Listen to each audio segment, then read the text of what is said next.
Do you know what a youthquake is? Well, surprisingly, it is in the dictionary.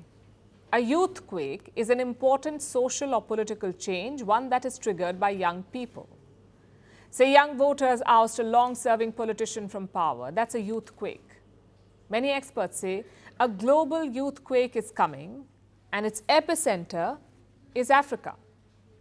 Most of the world, especially richer nations, are getting old. Meanwhile, Africa is young as ever.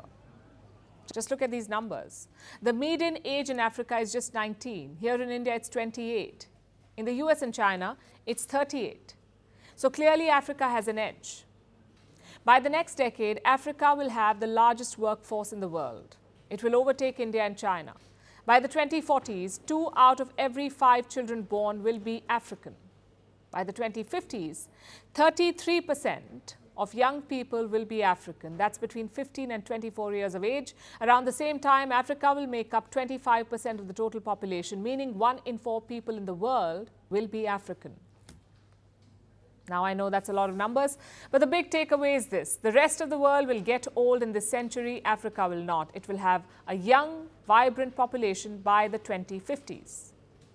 But can they cause a youthquake? Depends.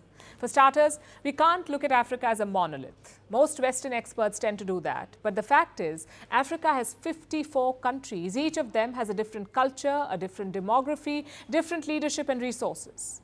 So their fortunes will also be different.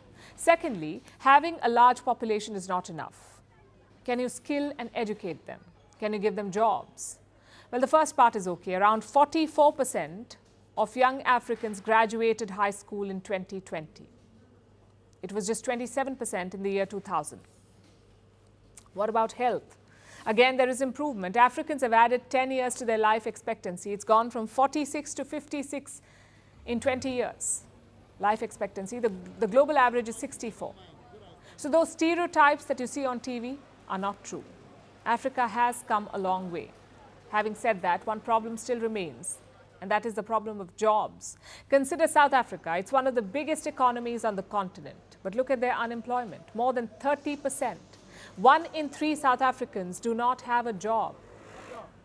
So you can imagine the situation elsewhere in Africa. I guess it's all about policy. They have the resources, they have the young population. They also have a steady line of investors. China, Europe, Russia, the US, all of them are ready to put money in Africa. It's all about seizing the moment. But I must say, all this talk of the 2040s and 2050s raises a different question. That of Gen Z. People born between 1996 and 2010, that's Gen Z.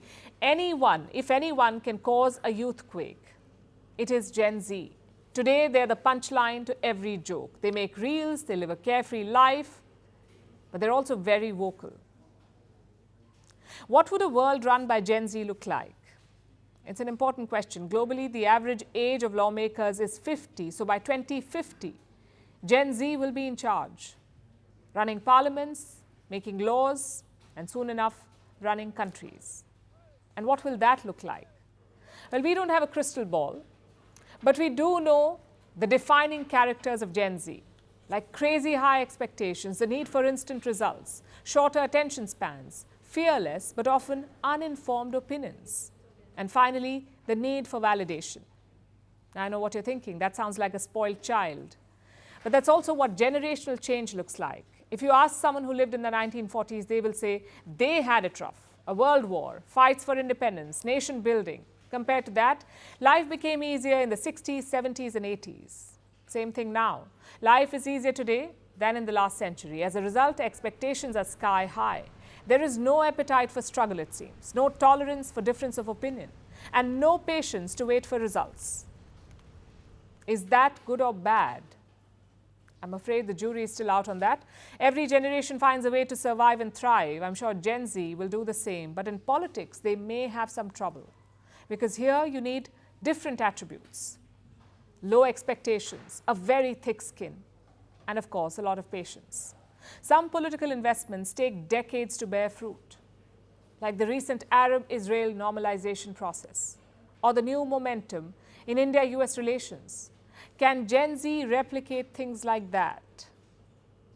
Well, even if they can't, one thing is guaranteed: it will be entertaining.